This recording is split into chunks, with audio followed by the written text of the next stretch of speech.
আজকে দেখো কত সুন্দর পোহা বানিয়েছি, একটু খেয়ে দেখি।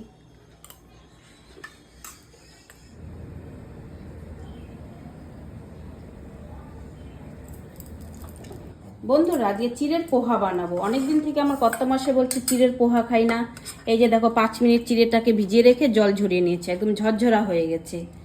আর দেখো মশলার মধ্যে নেব পেঁয়াজ কুচি, টমেটো কুচি, গাজর কুচি, লঙ্কা কুচি, আর কারি পাতা, শুকনো লঙ্কা আর রসুন কুচি। তো ফোড়নে দিয়ে দিচ্ছি আমি শুকনো লঙ্কা, আর দিয়ে দিচ্ছি এই যে কারি পাতা,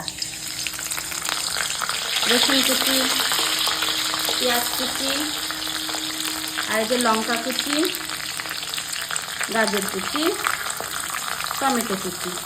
এগুলো 5 মিনিট ফ্রাই করে নেব।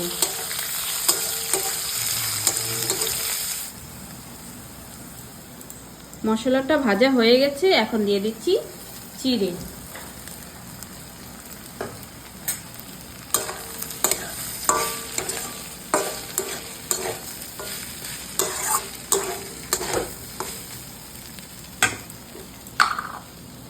স্বাদ অনুসারে লবণ দিয়ে দিচ্ছি, হালকা কালারের জন্য দিয়ে দিচ্ছি একটু হলুদ।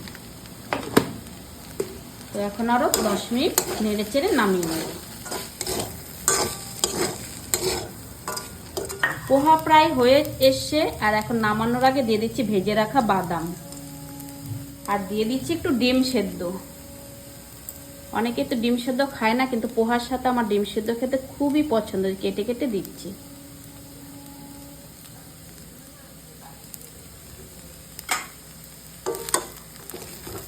পুরো হেলদি খাবার।